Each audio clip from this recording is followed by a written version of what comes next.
This is Neal Schon with Premier Guitars Big Five. What's my favorite guitar? It kind of switches up from day to day. Some days it's a Strat day, some days it's a Telly day, some days it's a Les Paul day, some days it's a PRS day. I just have all kinds of guitars, all kinds of custom Fenders, some with shorter scale, like one that I've been playing in particular on this tour.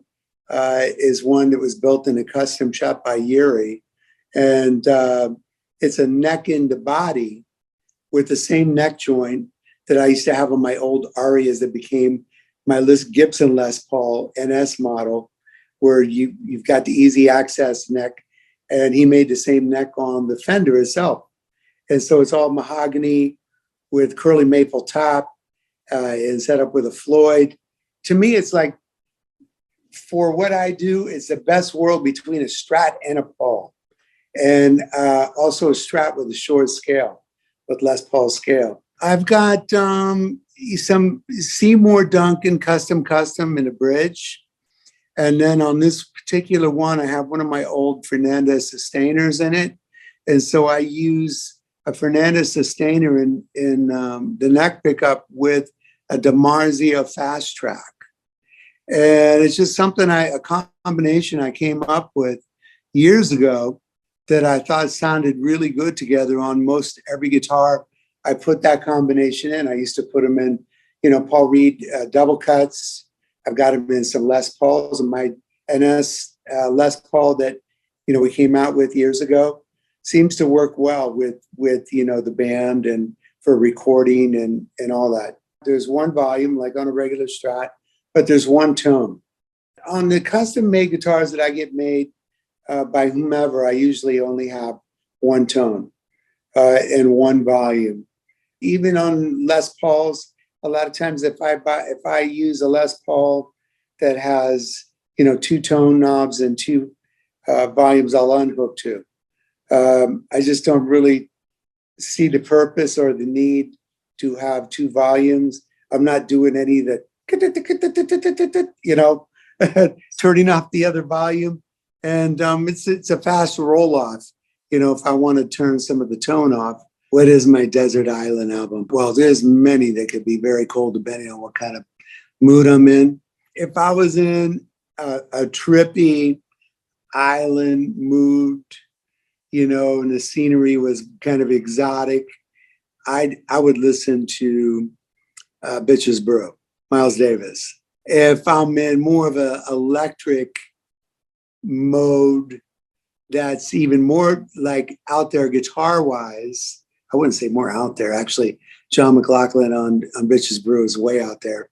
But more of an electric blues out there, I'd say Electric Ladyland by Jimi Hendrix. Between those two records, I think I'd be happy. My biggest guitar culture pet peeve would be that, and I'm guilty of the same thing, is collecting too many guitars, After a while, you kind of feel guilty because, there's a lot of aspiring guitarists out there and they all want to own just one good guitar, and I've been at that place before in my life. It's very addicting. It's something that I've not been able to stop doing in all these years I've been playing. I'm really interested in trying new stuff too. I've collected so many different vintage guitars and then compared them to newer relic vintage guitars, and I seem to levitate towards the relics more than I do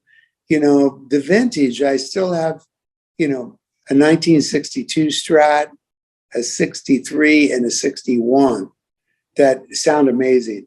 And the 62 and the 61, I think, sound the best from the vintage. But then again, I have quite a few newer relic Strats from Fender Custom Shop that feel older than the vintage ones. And they're kind of like my go-to guitar. I love the way they play. I love the way they sound. I think bottom line, it's in your fingers and in your hands, and a good sounding piece of wood with good pickups on it that rings is it doesn't really matter what year the guitar is. I could be a purist and say, I'm going to play nothing but vintage guitars.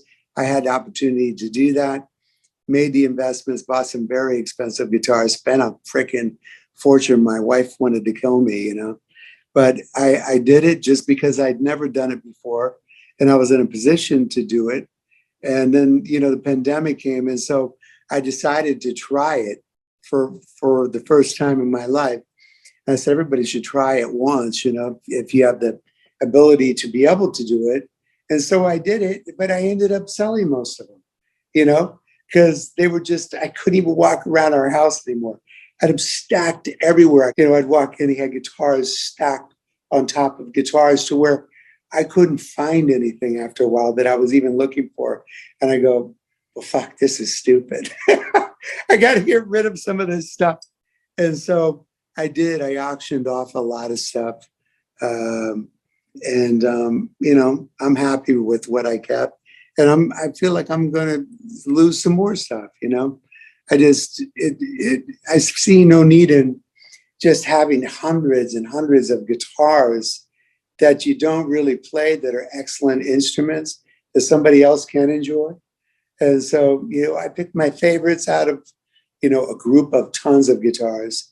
And then I'm just going to get rid of them. But it's going to take me a while to go through, again, like I just did, to go through everything and just pick out my favorites. What guitar hero of mine would shock people? I think the most avant-garde guitarist that I've always been, attached to musically is John McLaughlin.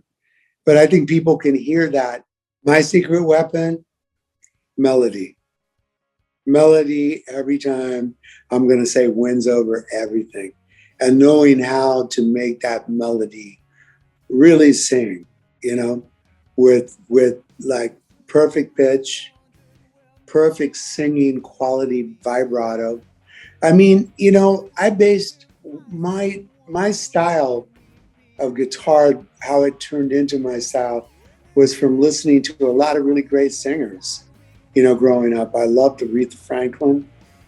I used to sit down with the records and try to emulate her vibrato and what choice of note and when she was going to hit it on the backside. I mean, Aretha was so on the backside of all the chord changes.